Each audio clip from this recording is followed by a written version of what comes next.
Ricky, congratulations on the victory. Could that have gone any better? I mean, you win in spectacular fashion in Seattle, in close to your hometown. Is that how you envisioned everything going? Well, I thought I was going to have to wrestle a little bit more for sure, but I kept telling myself, what's the best case scenario? And I was like, first round knockout in my home state. And, I couldn't have dreamt of a better moment, honestly. It was a dream come true. We didn't get to see you at Media Day, but obviously we saw at the weigh-ins yesterday you got a really big pop, a really big ovation. How much was that on your mind going into the fight? We heard the crowd was really into it. How much did that feed into the fight, do you think? I knew I was going to get, a lot of pop for sure because, I came up in Washington as an amateur and a pro, and I always had a big crowd. People were always going crazy, and I had to tell myself not to let that energy get to me because I didn't want to do anything. I'm a seasoned veteran at this point, so I didn't want to just, be overzealous or anything like that. So I wanted to go in there and follow the game plan. In terms of your performance and getting it done, did you see the odds going into the fight?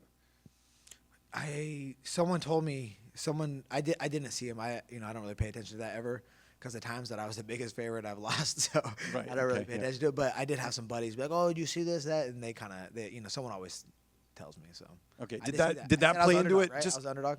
Oh yeah, big underdog, I think. Big underdog. Oh. Yeah, here let me find the odds here for you right now. But it was the reason I ask is because I know for some fighters it's kind of seen as a thing to maybe use as motivation. I'm looking at the odds here. You were about a plus 200, so about 2 to 1. But who makes these? Who makes these odds? The media or what? Okay. I'll tell you how it goes. So the odds makers make the odds. People bet on the odds, and then the odds go up and down. So they might have I think you were opened as an underdog, but come fight time, you're about plus 200. So yeah, no, I understand why I was on a 3-fight skid, but I mean he hasn't won a fight in a little bit either. No contest and a loss, so we both had a little bit of pressure going into this one.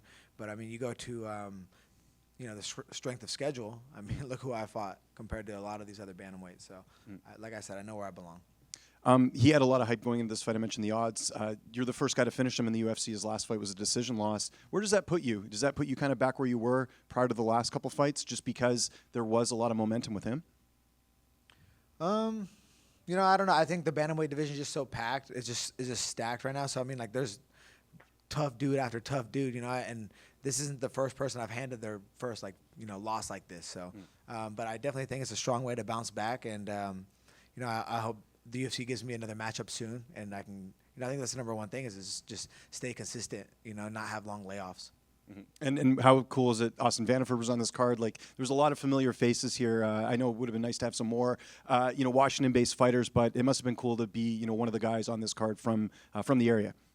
Yeah, I kept requesting to be on this card as soon as I heard they were coming to Seattle. I kept bugging my manager, having him bug Sean, and it didn't look like I was going to be on the card. And coming off these losses, it didn't seem like I could really, push it. So, but I started getting ready early, just in case they were going to have it, because my wife kept telling me, she's like, they're going to put you on this card. There's no way they're coming over here and not putting you on. So, my my diet and everything shaped up right after Christmas. So I've been in camp.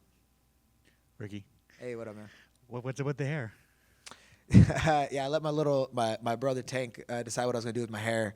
So he told me to go platinum, and he actually told me to buzz it too. And then he said I can keep some length at the end. So I let him pick up the hairstyle. I'm really close to my brother Tank, and so he didn't do me dirty though. I did not expect to like it at all, actually. And after they did it, and I was like, "Damn, this is a new look. I look like I'm in my 20s again." Yeah, dude, it looks good. Looks good. Are you gonna keep it around? It's hard to take myself serious, but now that I'm probably getting a bonus after this fight, I'm back to being a prize fighter. Maybe I will keep it. Can you just talk about the mindset coming off 3 losses, and you're not used to losing and having these losing streaks. So what was the mindset? I guess after loss and coming into this fight. Yeah, I kept saying maybe I'm just the CT's caught up with me and I'm just dumb because I'm still so confident.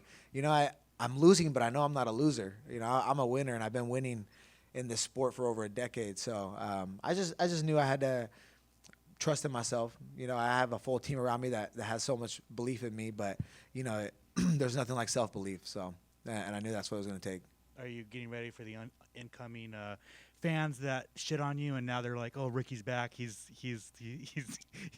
back as ever." Yeah, like I said, I've been doing this for over a decade. I got some limelight when I was super young, and I saw the hot and cold with the fans. Luckily I got that early on, so I don't listen to any of that. You know what I'm saying? And you're one of the only guys to have a win over Merab. So I guess just what are your thoughts as him as a champion and this run that he's on? I think he's a great champion. That last fight was awesome. Like he definitely took over with his showmanship and his grit. You know, he has that X factor. So it's great to see him doing so good. And the night that we both fought, we both looked at each other, and I know we both like, oh, we might see each other again soon. You know what I'm saying? So, I'm so happy for his success. As someone who's fought him and beat him, how does like a Peter Yan or somebody beat Merab? Yeah, I think you gotta that's the thing is he puts on all the wrestling attempts, you know, whether he's gonna get it or not. So you have to just be ready for that. You gotta have the cardio to be able to put up with those attempts, and then you have to have the ability to get up too. So, which I got. And finally, for me, you usually have somebody on the tip of your mind that maybe you want to fight next. Do you have anybody in mind, or are you just kind of gonna see what happens?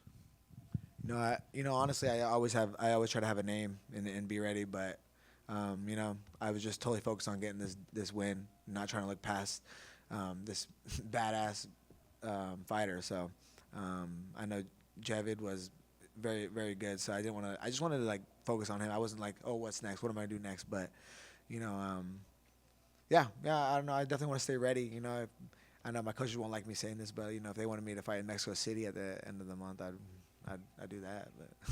But Congrats, man. Thank you.